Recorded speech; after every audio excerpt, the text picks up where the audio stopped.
I got to Moorcroft around 11 at night with a duffel bag and not much else. That's not completely true.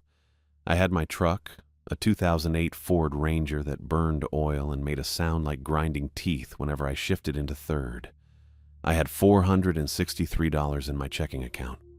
I had a phone with 17 missed calls from a number I'd blocked 2 weeks ago. And I had this job, this night shift position at a Sinclair truck stop that I'd found on Indeed at 3 in the morning, applied to without reading the full description, and somehow gotten hired for over a phone interview that lasted maybe 6 minutes. But the duffel bag thing felt more accurate. That's what it felt like. Showing up with nothing. 3 months since the accident. That's how I was counting time now, everything divided into before and after that Tuesday in July when Sawyer's Civic got hit by a semi that ran a red light outside Des Moines. The police said he died instantly. People kept saying that like it was supposed to help. It didn't. 2 months since Summer left. She didn't leave right away. She tried for a few weeks, I'll give her that. But I wasn't really there anymore, even when I was sitting right next to her. She filed in August. I signed the papers in September and didn't contest anything. She could have whatever she wanted. I didn't care. 1 month since First National took the house. I'd stopped making payments after Summer left. Just stopped. They sent letters. I didn't open them. Eventually, a guy showed up and changed the locks while I was at the grocery store. I came back and my key didn't work anymore. That was it. So yeah, Moorcroft, Wyoming.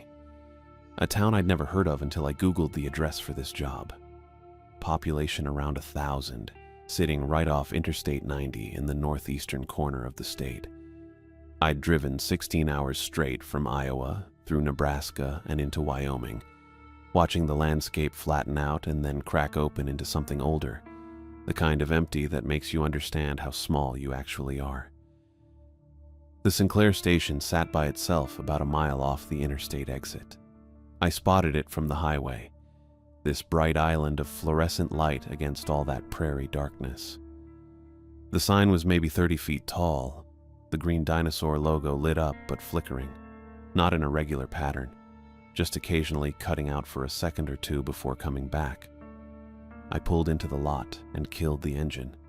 The grinding sound echoed for a few seconds after. The building was bigger than I expected, not just a gas station, a full truck stop, 2 rows of pumps out front, diesel lanes on the far side, and a main building that looked like it had been added onto over the years. The original structure was probably from the 60s, all that angular concrete and flat roof design, but someone had tacked on sections that didn't quite match. The lights inside were that particular shade of white that makes everyone look sick. 3 semis in the parking lot, a couple of cars, nobody moving around that I could see. I sat there for a minute. The heater in the Ranger didn't work great, and October in Wyoming was colder than October in Iowa. I could see my breath. I grabbed the duffel bag from the passenger seat and got out. The wind hit me immediately, just constant, coming across the plains with nothing to stop it. It smelled like diesel and dirt and something else, something I couldn't place. Not bad exactly, just old, like how antique stores smell, or your grandparents' basement. The door chimed when I walked in, one of those electronic sensors, the kind that makes a little 2-tone beep. The smell inside was stronger. Diesel, definitely. Burnt coffee from a pot that had probably been sitting for hours. Cleaning solution, that industrial pine stuff. And underneath it all, that same old smell from outside. Stronger in here. The front area had a register counter, a few aisles of travel supplies and snacks, a coffee station along the back wall. Everything looked worn in but clean. The floor was that speckled linoleum that hides stains. The shelves were metal, painted white but chipped in places. Fluorescent lights overhead, humming at a frequency you felt more than heard. A woman stood behind the counter. She was maybe late 50s, sturdy build, gray-streaked black hair pulled back tight, wire-rimmed glasses. She wore a flannel shirt, dark red, and she was looking at me before I'd fully processed she was there. "Harrison Harris," she said. not a question. Yeah. Sheila Blair. She didn't offer her hand. You're early. I glanced at the clock on the wall behind her. 11:14. Shift starts at midnight, right? It does. She studied me for a second. You look like hell. I didn't know what to say to that. It was probably true. You eat today? She asked. I tried to remember. I'd stopped for gas around 6, bought a Gatorade. Before that, nothing since yesterday morning, maybe. I'm fine, I said. Sheila made a sound that could have been anything. She reached under the counter and pulled out a laminated card. Maybe the size of a playing card, but rectangular. She set it on the counter between us. Before you clock in, she said. Before you do anything else, you read this. I picked it up. The lamination was old, yellowed at the edges. The text was typed, actual typewriter text, then photocopied. 6 numbered lines. 1. Never serve fuel to vehicles with Montana plates after midnight. 2. If the bathroom lights flicker 3 times, lock yourself in the office until they stop. 3. Don't acknowledge anyone standing near pump 7. 4.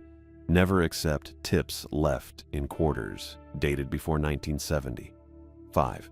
If the radio switches to AM 1040 on its own, turn it off immediately. 6. Never help anyone whose shadow doesn't match their body. I read it twice. Then I looked up at Sheila. Is this a joke? Her expression didn't change. Do I look like I'm joking? She didn't. That was the problem. What is this? I asked. Rules, Sheila said. You memorize them tonight. Tomorrow I expect that card back. Rules for what? For working here. I looked at the card again. Montana plates after midnight. Bathroom lights flickering 3 times. Shadows that don't match. It sounded like something from a creepypasta forum, the kind of thing people write to freak out teenagers.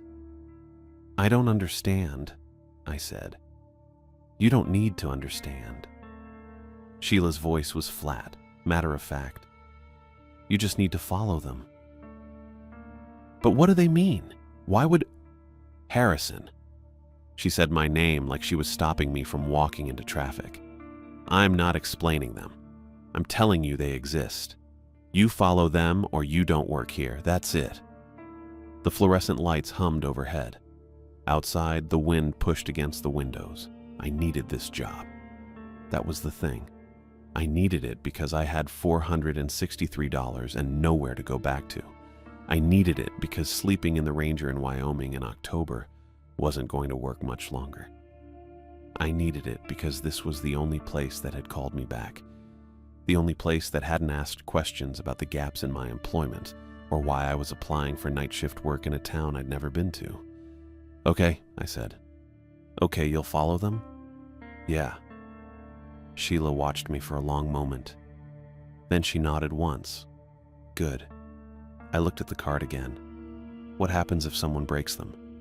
It was a reasonable question. I thought it was reasonable. But something changed in Sheila's face. Not her expression exactly. Something behind it. Her eyes went distant for a second, like she was looking at something I couldn't see. What happens? I asked again. Sheila's face went slack, completely neutral, wiped clean of whatever had been there before. They stopped being employees, she said. The first week was boring. That's the honest truth. Nothing happened. I worked midnight to 8 a.m. 5 nights in a row, and the weirdest thing I dealt with was a guy who tried to pay for $73 in diesel with a crumpled 50 and a handful of what turned out to be Canadian coins. He got mad when I told him I couldn't take them, yelled something about government overreach, left his truck at the pump and walked off into the dark. His truck was still there when Sheila arrived for her shift at 7:55. She didn't ask about it, just nodded once and said she'd handle it. The bathroom lights didn't flicker. The radio stayed on whatever classic rock station it was set to, playing the same Foreigner and Boston songs every 4 hours. Nobody stood near Pump 7 because Pump 7 had an out-of-order sign zip-tied to it, and I never asked why. I checked every quarter I got as change from the register, just in case. Newest one I saw was from 2008. Most were from the 90s or early 2000s. I watched the customers anyway. Couldn't help it. There was a rhythm to the night shift. Truckers came through between midnight and 3 a.m. mostly, guys on long hauls who needed coffee and a chance to stretch without losing too much time. They didn't talk much. Paid cash or card, used the bathroom, bought whatever snack looked least stale. A couple of locals stopped by for cigarettes or energy drinks on their way to early shifts at the mine or the rail yard. Sheila told me Moorcroft had a coal mine about 15 miles north and a Burlington Northern yard another 10 past that. I memorized the rules on my second night. Gave the card back to Sheila the next evening when she came in to check inventory. She took it without comment and put it back under the counter in the same spot she'd pulled it from. "You have questions," she said. Wasn't asking. I did. About 100 of them. But I just shook my head and told her I was good. She looked at me for a long moment, then nodded. "You'll do fine." I figured she meant I'd do fine at the job, scanning items, taking payment, keeping the coffee station stocked with those little plastic cups of creamer that nobody actually used because everyone just drank it black. That kind of fine. By day 6, I'd started thinking the rules were bullshit. Some kind of initiation thing for new hires, see how long the desperate guy would play along before calling it out. I'd worked at a Quick Trip in Des Moines for 8 months back in my early 20s, and they'd pulled stuff on new people too. Sent someone to the back to find the dough repair kit for donuts we didn't even make on site. Told another guy the soda machine had to be recalibrated every morning using a process that was just him pressing random buttons for 10 minutes, while everyone watched on the security camera. This felt the same. Elaborate, kind of mean, but harmless. Still, I watched. I checked every license plate that came through after midnight, looking for Montana.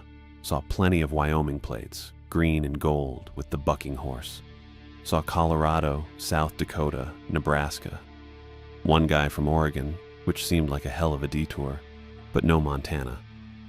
I watched the shadows too. Couldn't help that either. Started noticing things I'd never paid attention to before. How the angle of someone's shadow changed when they moved under different lights.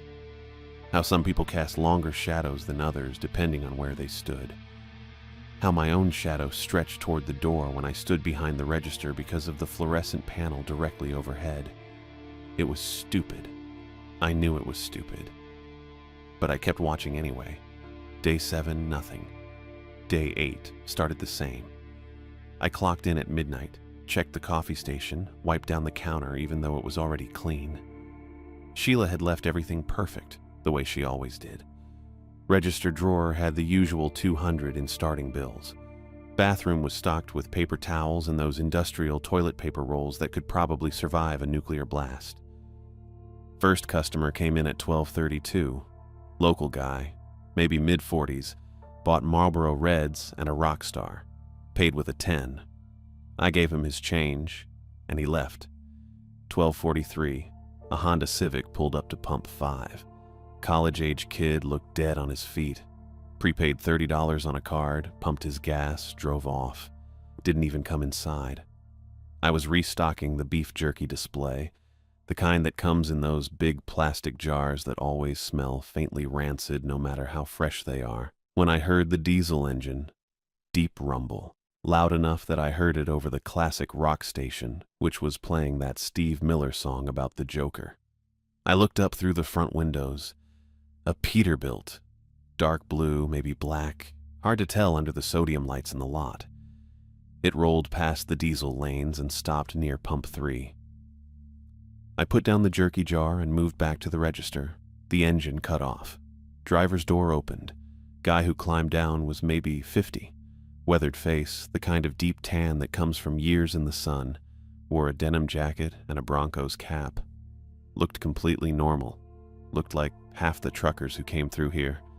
He walked to the door. It beeped when he came in. "Evening," he said. Voice was rough, but not unfriendly.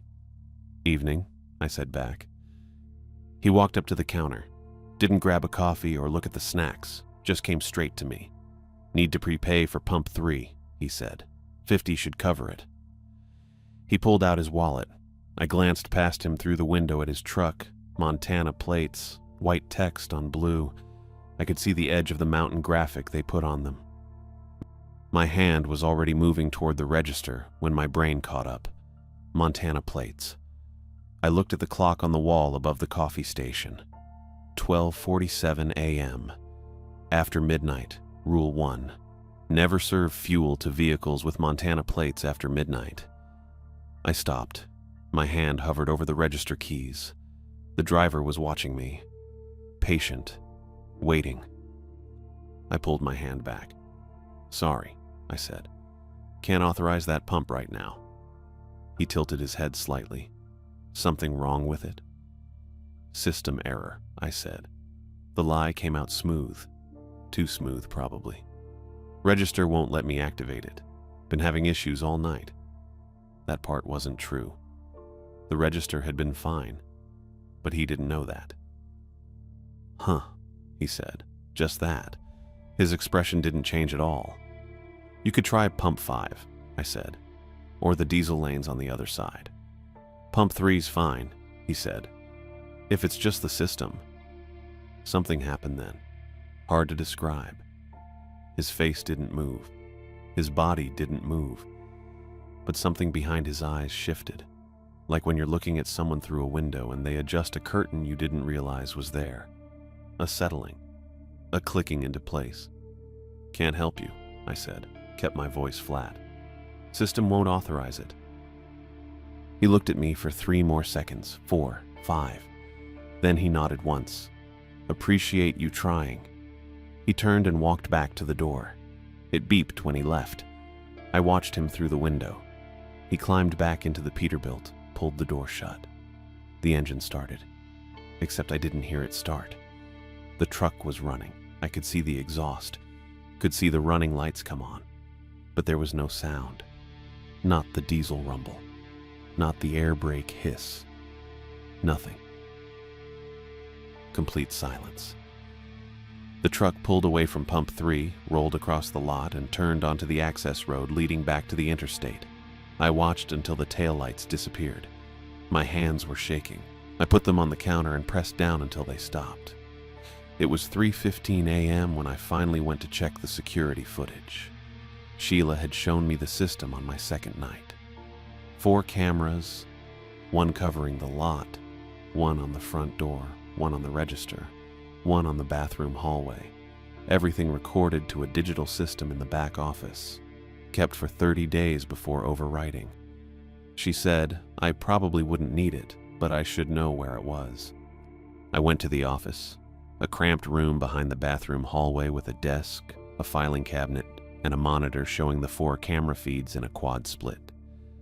I sat down in the rolling chair that squeaked and pulled up the playback interface, found 12:47 a.m., clicked play. The lot camera showed the angle from above the front door, looking out over the pumps and parking spaces. I watched myself through the window, restocking the jerky display. Watched the timestamp tick forward, 12:43, the Honda Civic at pump 5, clear as anything, 12:47. The driver appeared at the edge of frame, walking from the right side, from where the diesel lanes were. He walked across the lot toward the building. His boots made no visible impact on the dusty pavement, but that could have been the camera quality. I stopped the playback, rewound 10 seconds, watched again. The driver walked into frame from the right. Just him, no truck. I could see the whole lot, all the pumps. Pump 3 was empty. Had been empty since the Civic left at 12:44. The driver walked to the door, disappeared from the lot camera's view. I switched to the door camera feed, found the same timestamp. He came in, walked to the counter. I watched myself talk to him, watched his mouth move. The audio on these cameras was shit, just static mostly, but I could see the conversation happening. Watched him turn and leave. Switched back to the lot camera. He walked out of the building, across the lot, moving toward the right edge of frame where he'd first appeared. And then he was gone. Just stepped out of frame and vanished. No truck, no engine, no Montana plates. I sat there staring at the monitor, rewound it, watched again. Driver appears, driver enters building, driver leaves building, driver disappears. The truck never existed, not on camera, but I'd seen it. Seen the Montana plates, seen the exhaust, seen the lights. I rewound it a third time, fourth. Watched the same thing happen over and over. The man walking from nowhere, walking back to nowhere. My chest felt tight. I realized I'd stopped breathing and pulled in air that tasted stale and metallic. The rules weren't hazing, weren't a prank, weren't some elaborate joke played on the desperate new guy. Something was wrong with this place. Something fundamental, something that let trucks exist and not exist at the same time, that let men walk out of empty air and ask for diesel at 12:47 a.m. with Montana plates that shouldn't be there. And I'd just passed some kind of test. Didn't know what the test was for. Didn't know what happened if you failed. But I'd followed the rule, and the man had left, and now I was sitting in a back office watching security footage of something that shouldn't be possible. I kept the video running, watched the empty lot, watched nothing happen, watched the timestamp tick forward into the rest of my shift. 2 weeks in, I figured I'd gotten the rhythm of the place down pretty well. Same shift every night, midnight to 8. Same coffee routine, same register checks, same handful of truckers and local workers passing through. The rules felt less urgent by then, more like background noise. I'd checked every Montana plate situation twice, none after midnight, and watched enough shadows to know mine always fell where it should. That was the night I learned the rules weren't background noise. It happened at 1:43 in the morning. I remember the exact time because I just finished ringing up a guy who bought 2 Monster energy drinks and a pack of Slim Jims, and the receipt printer stamped 1:42 at the top. He left, and I was alone again. The radio played that same Foreigner song it always did around this hour. Cold as ice, I think. I was restocking the cigarette display behind the counter when the bathroom lights flickered, just once at first. I looked up. The bathroom was down a short hallway to the left of the main counter, maybe 15 feet away. Fluorescent lights spilled out from the doorway onto the linoleum. The light dimmed, brightened, went back to normal. Then it flickered again. My hand stopped halfway to the Marlboro carton. Rule 2 surfaced in my head word for word, exactly how I'd memorized it from that laminated card. If the bathroom lights flicker 3 times, lock yourself in the office until they stop. I stood there holding a box of cigarettes and waiting. The third flicker came maybe 5 seconds later. Not a quick stutter like a bad ballast, deliberate, on, off, on, like someone flipping a switch with intention. I dropped the cigarettes on the counter and moved. Didn't think about it. The office door was behind the register, a narrow room I'd only been in twice to grab cleaning supplies from the metal cabinet Sheila kept stocked. I pushed through the door, stepped inside, and turned the lock. The click sounded loud in the small space. The office was maybe 6 feet by 8 feet. Metal desk shoved against one wall, filing cabinet in the corner, that supply cabinet, and a narrow window that looked out onto the main floor. The window had those old wire-reinforced panes, the kind you see in schools. Probably 4 inches wide, running horizontal at about eye level. I could see most of the register area and part of the bathroom hallway through it. My heart was going pretty hard. I pressed my back against the wall next to the window and tried to steady my breathing. The lights in the bathroom were strobing now. Not flickering anymore, strobing. On and off in a steady rhythm that felt wrong in a way I couldn't explain. Too regular, too purposeful. The fluorescent tubes flashed white, then dark white, then dark, and the pattern threw harsh shadows across the hallway that stretched and snapped back with each pulse. I should have looked away. That would have been the smart thing. Just stand there with my eyes closed and wait it out. I didn't look away. Something moved in the bathroom doorway. At first I thought maybe it was just the strobing light, messing with my vision. Shadows doing weird things. But then I realized the shape moving in the doorway wasn't a shadow. It had mass, substance. It was coming through the door frame, but not the way things normally move through doorways. It folded. That's the only word I have for it. The thing folded itself through the frame. Angles that shouldn't exist bent in on themselves, and the shape compressed and expanded in ways that made my eyes hurt to follow.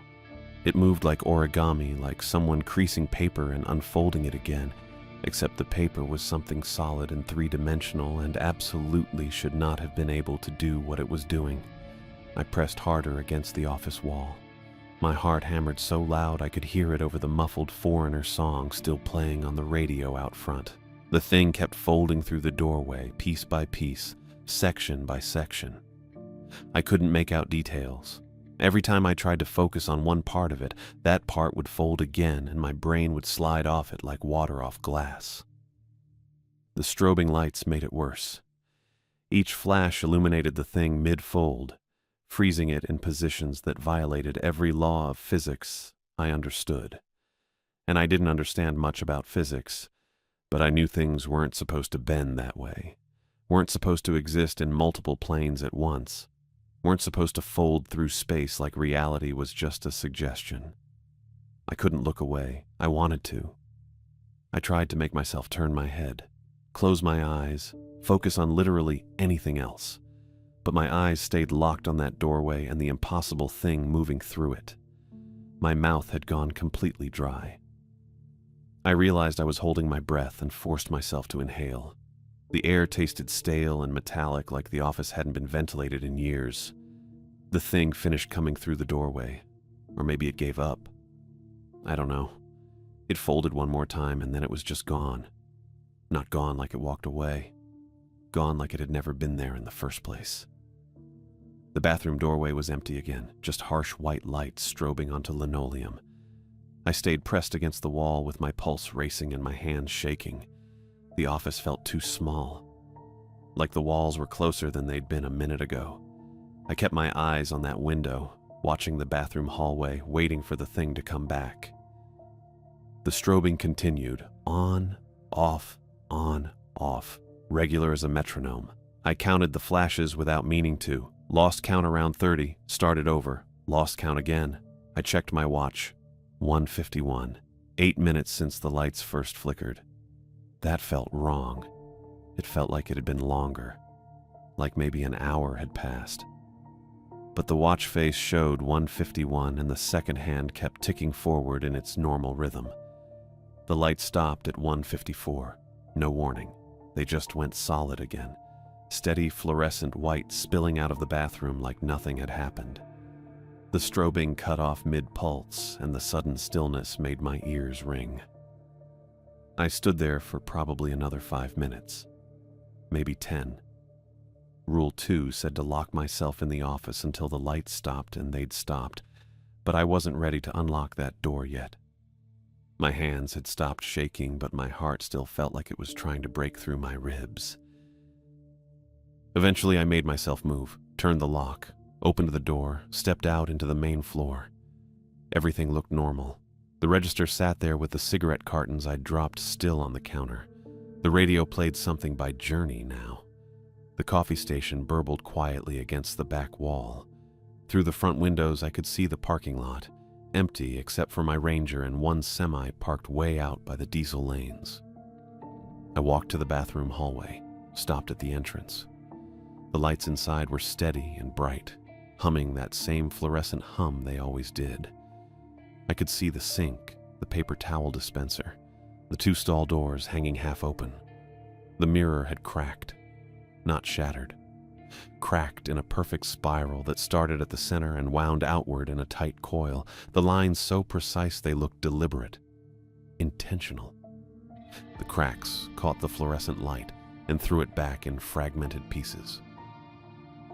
I stepped closer. The mirror was one of those big rectangular ones, maybe 3 feet wide, bolted to the wall above the sink. Condensation covered the surface, which didn't make sense because the bathroom wasn't warm and nobody had showered in here. But water droplets clung to the glass anyway, thick enough to fog the whole thing. 2 words appeared in the condensation. Almost found. I stared at them. The letters were uneven, like someone had traced them with a finger, or something that worked like a finger. The condensation around the words was disturbed, pushed aside to form the shapes. I stood there for probably 2 full minutes just looking at those words. My brain felt slow, like it was trying to process through mud. Almost found. Almost found what? Almost found who? Almost found by what? The thing that folded through the doorway. I watched the words start to fade. Condensation doesn't last long. The droplets slid down the mirror surface, merging and separating, and the letters blurred at the edges. Within maybe 30 seconds, they were gone completely. Just a wet mirror and a perfect spiral crack. I backed out of the bathroom, returned to the register. The clock above the coffee station showed 2:11. My shift ended at 8. I had 5 hours and 49 minutes left. I lasted until Sheila showed up at 7:55. She came through the door right on schedule, same dark red flannel as always, same wire-rimmed glasses. She looked at me and something shifted in her expression. Not surprise, more like recognition. "Go home, Harrison," she said. I didn't argue. Just grabbed my jacket from the office and walked out to my truck. The sun was up by then. Full daylight, clear sky, temperature probably in the mid-40s. The parking lot looked exactly like it always did. Cracked asphalt, faded yellow lines, the big Sinclair sign with its green dinosaur towering over everything. I sat in the Ranger with the engine off and stared at the building. It looked normal. Concrete walls, flat roof, glass front doors, hand-painted sign advertising coffee for $1.99. Same building I'd been working in for 2 weeks. Same building I'd walked out of maybe 100 times already. I tried to convince myself I'd imagined it, the whole thing. Maybe I'd been more tired than I thought. Maybe I'd fallen asleep standing up and dreamed the lights strobing, the thing in the doorway, the cracked mirror. People hallucinate when they're exhausted. That's a real thing. I'd read about it somewhere. Except I hadn't imagined the mirror. The spiral crack was still there. I'd seen it when I left, visible through the bathroom doorway from the register. Real and permanent and impossible to explain away. And I hadn't imagined the thing that folded through the doorway. The thing that bent reality just by existing. The thing that shouldn't have been possible, but absolutely was. I sat in my truck until almost noon, just watching the building. Truckers came and went. A few cars pulled up to the regular pumps. Everything looked completely ordinary in the daylight. Safe, normal, like the place didn't contain anything stranger than overpriced beef jerky and stale coffee. But I knew better now. I thought about my bank account, $463 2 weeks ago, probably closer to $700 now after 2 paychecks, minus what I'd spent on food and gas. Not enough to go anywhere. Not enough to start over somewhere else. Not enough to matter. I thought about summer and the house I didn't own anymore and Sawyer's Civic crumpled against a telephone pole outside Des Moines. I thought about the fact that I'd driven 16 hours to get here because this was the only place that called me back. The only place that didn't ask questions. I thought about those 2 words in the condensation. Almost found. My shift started again at midnight. 11 hours and 47 minutes from now, I could leave. Pack up the Ranger and drive back to Iowa or head further west into Montana or just point the truck in any direction and go. Find another gas station job somewhere. Another night shift, another town I'd never heard of. But I didn't have anywhere else to go. That was the truth of it. This job was all I had. This place was all I had. I started the engine at 12:15, drove to the motel where I'd been renting a room by the week, $60 every 7 days, paid in cash to a guy who never asked for ID. I went inside and lay down on the bed with my clothes still on and my eyes open, staring at the water-stained ceiling. I didn't sleep. At 11:43 that night, I got back in the Ranger and drove to the Sinclair station. The big green dinosaur sign flickered in the darkness, same as always. I parked in my usual spot and walked to the building. The wind smelled like diesel and dirt, and that same old smell I still couldn't identify. Sheila was behind the counter. She looked at me when I came through the door. "You came back," she said. "Yeah." She nodded once, didn't say anything else, just handed me the register keys and walked out. I clocked in at midnight and started my shift. Sheila came through the door at 7:55 like always. Same flannel, same wire-rimmed glasses, same measured way of walking to the counter. I'd already wiped everything down. Coffee station stocked, register counted. The bathroom mirror still had that spiral crack, but I'd mopped the floor and restocked the paper towels and industrial toilet paper like nothing had happened. "Morning," I said. She nodded once, set her purse under the counter in the spot she always used. Then she looked at me for a long moment, longer than usual. "Go wait in the office," she said. That was it. No explanation. I went. The office was the same 6x8-foot box I'd locked myself in last night. Metal desk, filing cabinet, supply cabinet, that narrow horizontal window with the wire-reinforced glass. I stood next to the desk and waited, listening to Sheila move around out front. Heard the register drawer open and close. Heard her footsteps go down the hallway toward the bathroom. Heard them come back. She came into the office and shut the door behind her. "You can clock out in a minute," she said. "Need to make a call first." I didn't ask why I had to be there for it. Just nodded. Sheila pulled an old Nokia flip phone from her purse. Not a smartphone. One of those indestructible bricks from 15 years ago. She dialed a number she clearly had memorized, then put the phone to her ear and waited. Someone picked up. I couldn't hear the voice on the other end, just a faint buzz of sound. "It's Blair," Sheila said. "Sinclair Station, Moorcroft." Pause. "Containment's holding," she continued. Her voice was flat, matter of fact, like she was reading inventory numbers. "Had another flicker event last night. Bathroom lights, full sequence. Harris followed protocol." Harris. That was me. Another pause. Longer this time. Sheila's jaw tightened just slightly. "I'm aware," she said, "but the frequency's increasing. This is the third event in 2 weeks." The person on the other end said something I couldn't make out. Sheila listened, her face completely neutral. "Understood," she said finally. "But you need to know. The Wyoming line's weakening. I can feel it. Same way Gordon could before he..." She stopped, listened. "No," she said. "Harris is solid. He'll hold." My stomach did something uncomfortable.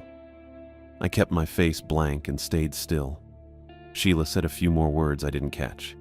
Something about schedules and monitoring intervals. Then ended the call and put the phone back in her purse. She looked at me. "You got questions," she said. Same tone as 2 weeks ago. Observation, not a question. I had about 1,000. I nodded. Sheila pulled the metal folding chair out from the desk and sat down, gestured for me to take the other chair, a plastic one wedged between the filing cabinet and the wall. I pulled it out and sat. "You followed the rules," Sheila said. "That's good. That's what keeps you alive." I waited. She took off her glasses and cleaned them on her flannel shirt. Probably didn't need cleaning. Just buying time to figure out how to start. "This place wasn't built for truckers," she said finally. "Not really. It was built in 1967 as a checkpoint." "Checkpoint for what?" "For what came through that year." I didn't say anything, just waited for her to keep going. Sheila put her glasses back on. Something opened up about half a mile north of here. Don't ask me what it was because nobody knows. Could have been a lot of things. Portal. Tear in reality. Thinning of the barrier between this world and somewhere else. Doesn't matter what you call it. What matters is it happened and it didn't close all the way. The hum of the fluorescent lights seemed louder than usual. Or maybe I was just noticing it more. They tried closing it, Sheila continued. Tried everything. Military, scientists, people who worked with things the government doesn't admit exist. Nothing worked. Best they could do was contain it. Build something around it that would act as a buffer. Keep things from slipping through. This truck stop, I said. This truck stop, she confirmed. Built right on top of the weak point. The rules aren't hazing, Harris. They're the lock.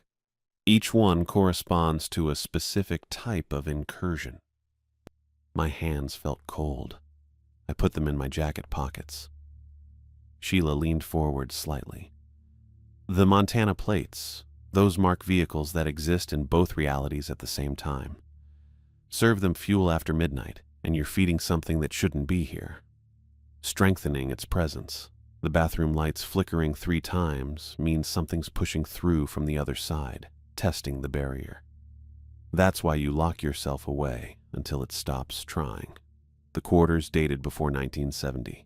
Those carry traces of the original breach. Accepting them creates a connection, pulls the past forward into the present. And the shadows that don't match their bodies? She paused. Those belong to things wearing borrowed bodies. People who aren't people anymore. Or maybe never were. I thought about the Peterbilt driver. The way something had shifted behind his eyes when I refused to activate Pump 3. That settling, clicking into place feeling.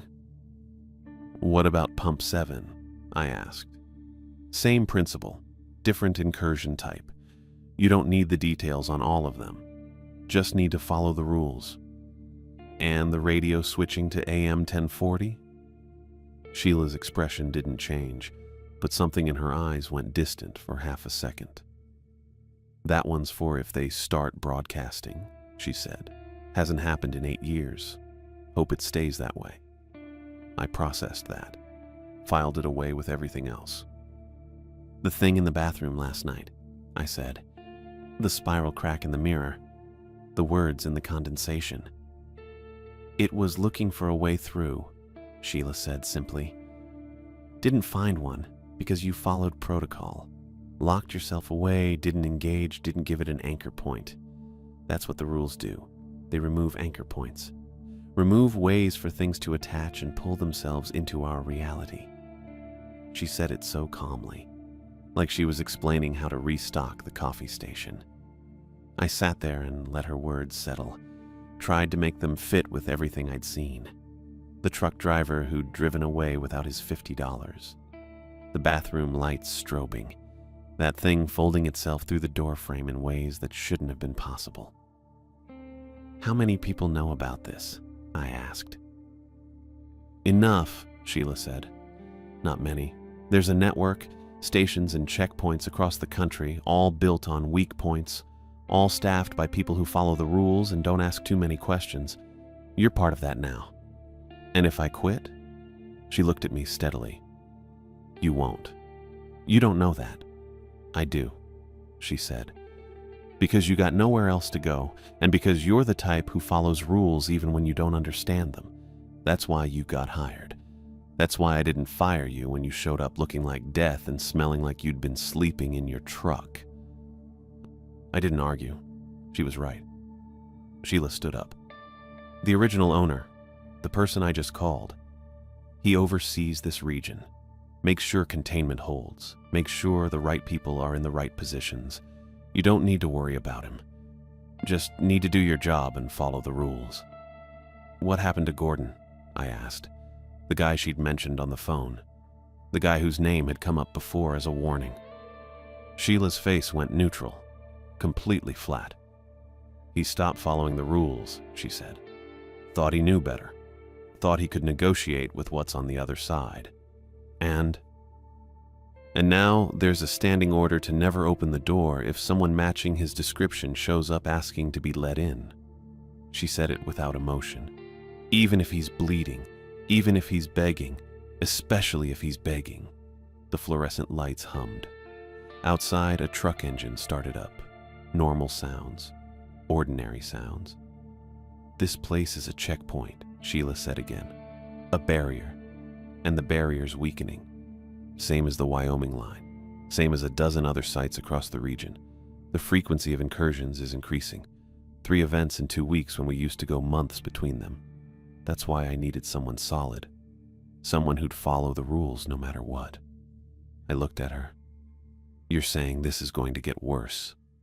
I'm saying it's already worse, she corrected. And it's going to keep going that direction until either the barrier holds or it doesn't. And if it doesn't? Sheila picked up her purse and opened the office door. Then a lot more than Moorcroft stops existing, she said. But that's not your problem. Your problem is clocking out, going home, and coming back at midnight to do it again. She walked out. I sat in the plastic chair for another minute, staring at the wire-reinforced window. Through it I could see the register counter, the coffee station, the front windows with the parking lot beyond. Everything looked normal, ordinary. A truck stop off Interstate 90 in northeastern Wyoming with a flickering dinosaur sign and diesel pumps and a bathroom with a cracked mirror. But it wasn't that. It had never been that.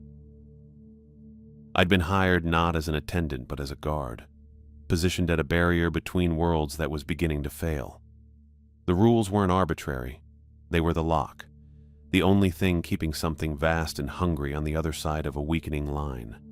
And I was the one standing at the edge of it, checking license plates and watching shadows and making sure nothing slipped through on my watch. I stood up, walked out of the office. Sheila was restocking cigarettes behind the counter, her movements efficient and practiced. "Go home, Harris," she said without looking at me. I clocked out, took my jacket, walked to my Ranger. The sun was fully up now, clear sky, mid-40s. Wind that smelled of diesel and dirt, and that old smell I finally understood wasn't dirt at all. I sat in the driver's seat with the engine off and stared at the building. A checkpoint, a barrier, a lock made of rules, and I was the one holding the keys. Night 31 started the same as the others. I clocked in at midnight, checked the coffee station, wiped down the counter Sheila had already left spotless. Register drawer had the usual 200 in starting bills. Radio played something by REO Speedwagon that I'd heard probably 50 times by then. The shift stayed quiet until around 3 a.m. That's when the door sensor beeped. I looked up from restocking the Funyuns display and saw her walking in. Woman, maybe mid-30s. Dark hair pulled back in a ponytail, jeans and a gray hoodie. Nothing obviously wrong at first glance, but something felt off immediately. She moved too smoothly. That's the best way I can describe it. Like she was gliding instead of walking. Her feet touched the floor, but the motion didn't have the usual weight to it. No bounce. No natural shift in her shoulders or hips. Just this perfectly fluid forward progression. And her face. I've never been great at noticing what makes someone attractive or not. Summer used to joke that I couldn't pick her out of a lineup if she changed her hairstyle. But I noticed this woman's face because it was too balanced. Both sides exactly the same. Features perfectly spaced. Not like someone who just happened to be symmetrical. Like someone had measured everything with a ruler and placed it deliberately. She walked straight to the counter without looking at the coffee station or the snack aisles. Her eyes stayed on me the whole time. "Evening," she said. Her voice sounded normal. Maybe a little flat, but not enough to be obvious. "Evening," I said. "I'm trying to get to Devil's Tower." She stopped directly in front of the register. "Can you tell me the best route from here?" I figured she meant the National Monument about an hour west. Tourists asked about it sometimes, though not usually at 3 in the morning. "Take I-90 west to Sundance, then Route 24 north," I said. Signs are pretty clear once you're on 24. Thank you. She reached into her hoodie pocket and pulled out 3 quarters. She placed them on the counter in a perfectly straight line. For your help. I looked at the coins. Rule 4 came back immediately. Never accept tips left in quarters dated before 1970. The first quarter showed 1964. Second one said 1968. Third showed 1969. My hand was already moving toward them when I stopped myself. Pulled back. Looked at the woman instead of the coins. Register's closed, I said. Can't accept anything right now. They're not for the register. Her smile didn't change her eyes at all. They're for you. Still can't take them. I pushed the quarters back across the counter toward her. They made a scraping sound against the laminate. Store policy. She didn't pick them up, just kept looking at me with that too perfect face and that smile that didn't reach anywhere past her mouth. That's very kind of you to follow policy, she said. The overhead fluorescent panel behind me hummed. The radio switched from REO Speedwagon to something instrumental I didn't recognize. Probably a commercial. I glanced past her at the window. Her car was parked at Pump 4. Toyota Camry looked like. Couldn't see the plates from this angle. When I looked back at her, she was still smiling. Then I noticed the shadow. The fluorescent lights created shadows that stretched toward the front windows. Mine went straight out from behind the counter. Hers should have done the same, fallen at roughly the same angle as mine based on where she stood. Her shadow was there on the wall to my left. Regular shadow shape. Nothing obviously wrong with it. Until her physical arm stayed perfectly still at her side and her shadow's arm raised up. Slow. Deliberate.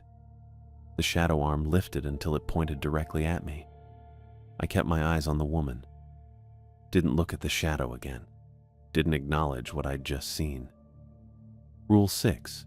Never help anyone whose shadow doesn't match their body. Flying J in Sundance has better maps, I said. My voice came out flat.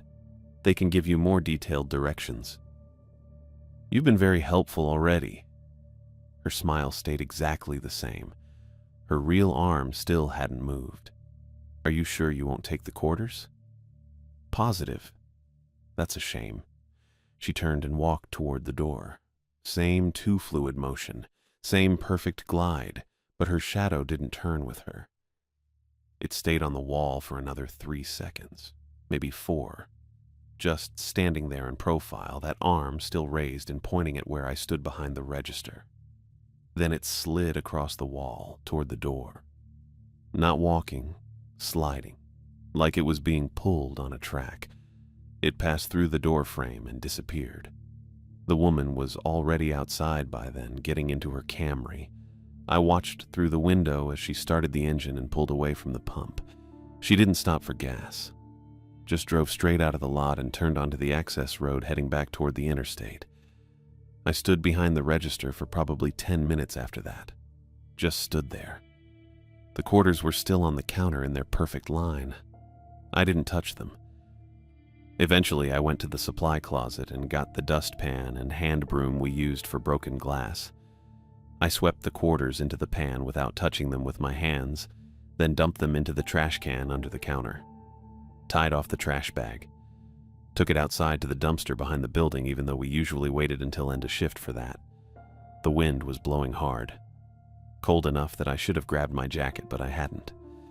I threw the bag into the dumpster and stood there for a minute in just my Sinclair polo, watching the empty lot and the dark access road. Nothing moved except the wind and the flickering Sinclair sign. I went back inside, washed my hands in the bathroom sink for probably 2 minutes. The spiral crack was still in the mirror from week 2. I looked at it instead of at my own face. The rest of the shift stayed quiet. One trucker came in around 4:30 for coffee and Rolaids, paid with a card, Wyoming plates, normal shadow. He left after 3 minutes. I restocked the cigarettes, wiped down the counter again, checked the coffee station twice, even though nobody had touched it.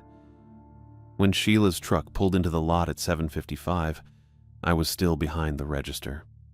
She came through the door right on schedule, wearing her dark red flannel and wire-rimmed glasses.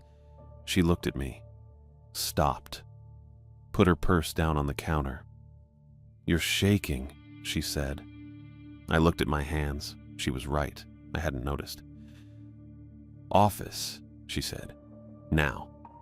I went to the office, same 6x8 room with the metal desk and filing cabinet and wire-reinforced window. Sheila followed me in and closed the door. She didn't sit down. Neither did I. "What happened?"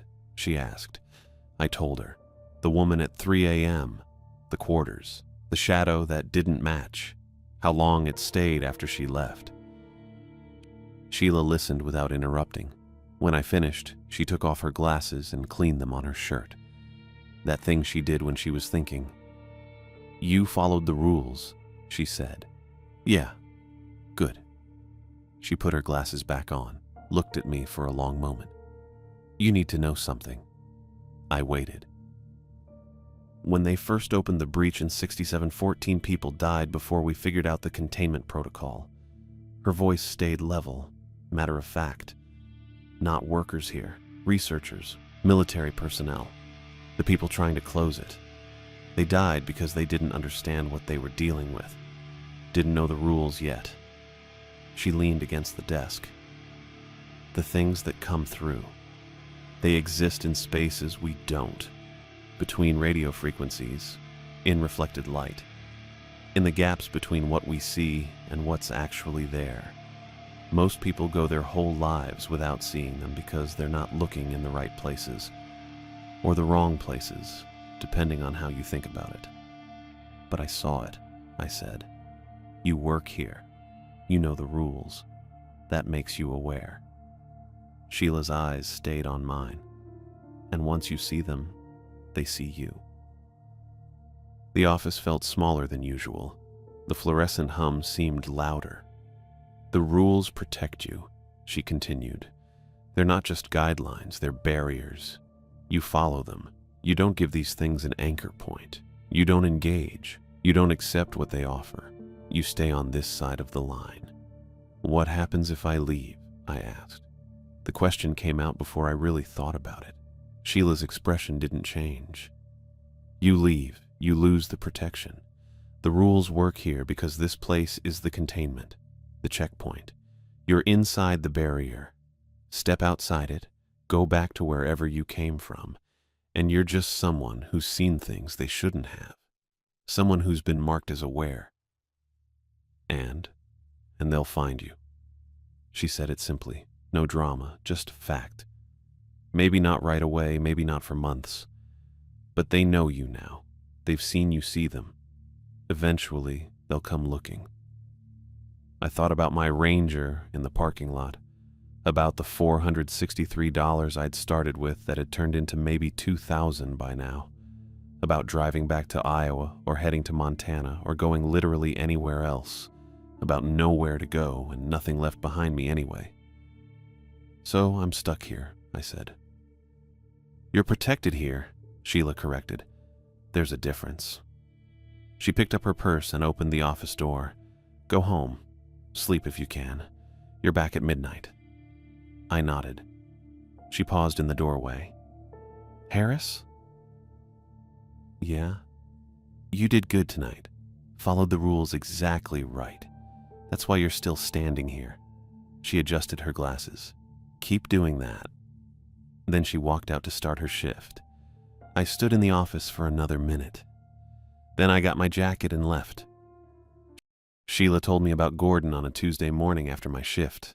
I'd been working there about 5 weeks by then. She waited until I'd finished wiping down the counter and restocking the coffee station, then told me to come to the office. She sat in the metal folding chair, and I took the plastic one wedged between the filing cabinet and wall. Same setup as before. She cleaned her glasses on her shirt, put them back on, and said Gordon's full name was Robert Gordon and he'd worked nights for 6 weeks before walking off the job. I asked what happened. Sheila said they found his car in Gillette 3 days after he stopped showing up for shifts. Engine running, driver's door open, keys in the ignition, his jacket folded on the passenger seat. His shadow was still visible in the driver's seat even though it was noon and the sun was directly overhead. I didn't say anything. Sheila said the shadow stayed there for 2 weeks. Police couldn't explain it. Towed the car to impound and the shadow moved with it, still sitting in the driver's position even when the car was in a locked garage with no light source. Eventually it faded, but Gordon never came back. I asked if they looked for him. Sheila said they looked. Found nothing. No body, no trail, no credit card activity, no phone pings. Just the car and the shadow and the jacket folded neat on the passenger seat like he'd planned to come back for it. She told me Gordon had been solid for 5 weeks, followed the rules, didn't complain, showed up on time.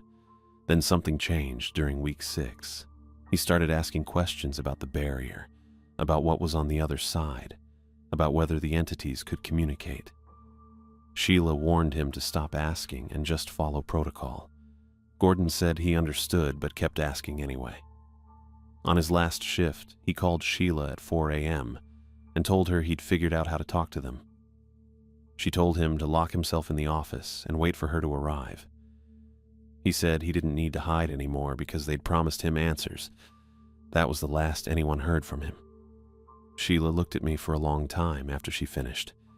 Then she said Gordon thought he was smarter than the rules, thought he could control what he didn't understand. She said the job doesn't work that way. You follow the rules or you end up like Gordon, gone with just your shadow left behind as a warning. I understood what she was telling me. There was no quitting this job, no 2 weeks' notice, no packing up and driving to the next town, no starting over somewhere else. The barrier knew me now.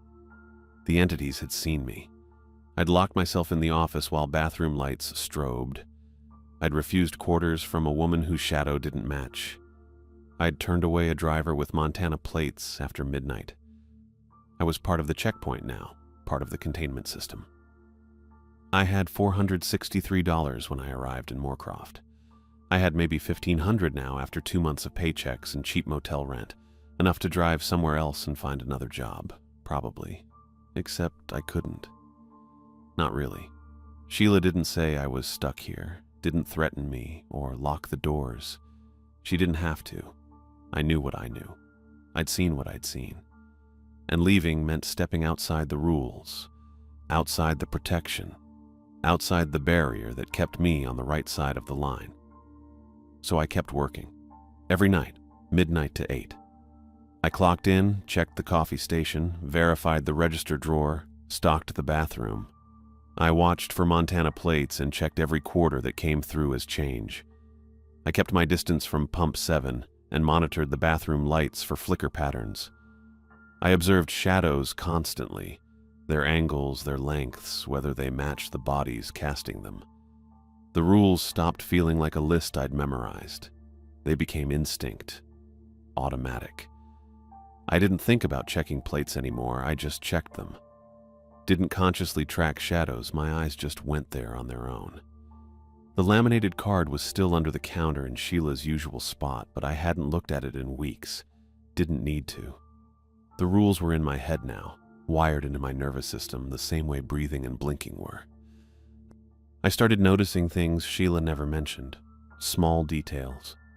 The way the fluorescent lights hummed at a slightly different frequency between 3 and 4 a.m., the smell of the air when something was testing the barrier, a specific staleness, like old metal and burnt plastic, the temperature drop that happened 30 seconds before an incursion event, just 2 or 3 degrees, but enough to feel if you were paying attention. I became what the place needed, a watcher, someone who stayed alert, followed protocol, didn't ask questions that didn't have safe answers. I kept the register running, and the coffee fresh and the doors locked when they needed to be locked. I held the line. That was the job, really. Not customer service or fuel sales or cleaning bathrooms. Holding the line. Gladys Nunez started training last week. Sheila brought her in on a Wednesday morning, maybe 10 minutes before my shift ended. Gladys looked about 23, blonde ponytail, new employee polo that was slightly too big for her, butterfly tattoo on her left wrist. She smiled when Sheila introduced us and said she was excited to start working here. Her voice had that nervous energy people get on their first day, talking a little too fast, laughing between sentences. Sheila said Gladys would be covering day shift, 8 a.m. to 4 p.m., and that I should give her the card. I reached under the counter and pulled out the laminated rectangle. Same yellowed edges, same typewritten text, same 6 rules I'd memorized 2 months ago. I handed it to Gladys and told her to read it and memorize it by tomorrow. She took the card and looked down at it. Her smile faded as she read. She got to rule 3 or 4, then looked up at me and asked if this was some kind of joke. I said no. She looked at Sheila. Sheila said the rules were real, and Gladys needed to follow them exactly. Gladys read the card again, slower this time. I watched her face, saw the skepticism, the confusion, the nervous laugh she was trying to hold back. She asked what the rules were for. I told her they were for working here. She asked what happens if she doesn't follow them. Sheila said she wouldn't work here anymore. Gladys stood there holding the card for maybe 30 seconds without saying anything. Then she folded it carefully and put it in her pocket and said, okay, she'd memorize it. I didn't tell her about the bathroom lights or the Montana plates or the woman whose shadow stayed on the wall after she left. Didn't explain about the barrier or the checkpoint or Gordon's car in Gillette with the shadow still sitting in the driver's seat. She wouldn't have believed me anyway. Not yet. I just told her to memorize the rules by tomorrow and bring the card back to Sheila. Gladys nodded and said she would. She asked if I had any other advice for working here. I said, follow the rules. She waited like she expected more, but I didn't give her more. Sheila was watching me from behind the register, her face neutral. I grabbed my jacket from the office and walked out to my Ranger. Gladys would learn, same way I learned. Same way Gordon probably learned before he decided the rules didn't apply to him anymore. She'd work a few shifts, see something that didn't make sense, follow the rules anyway because Sheila told her to. Then she'd see something worse. And she'd keep following the rules because by then she'd understand what happened when you didn't. That's how it worked here. You either learned or you ended up gone with just your shadow left behind. I drove back to the motel and lay on the bed with my boots still on, staring at the water-stained ceiling. My phone was on the nightstand. 17 missed calls had turned into 43 over the past 2 months, all from blocked numbers. I still didn't listen to the voicemails. Didn't matter who was calling or why. That life was done. I had this one now. At 11:43 p.m., I drove back to the Sinclair station and parked in my usual spot. Sheila was behind the counter. She handed me the register keys and said Gladys had returned the card that afternoon. Said she'd memorized all 6 rules. I asked if Gladys had questions. Sheila said she had about 100, but didn't ask them. Sounded right. I clocked in at midnight and started my shift. The radio played Boston. I checked the coffee station and wiped down the counter and verified the register. Through the window, I could see my Ranger in the lot and the dark access road beyond, and the flickering Sinclair sign with its green dinosaur logo. Gladys would start tomorrow morning. She'd work her shifts and follow her rules and probably think this was all some weird hazing ritual for a few days or maybe a couple weeks. Then she'd learn different, same way I did.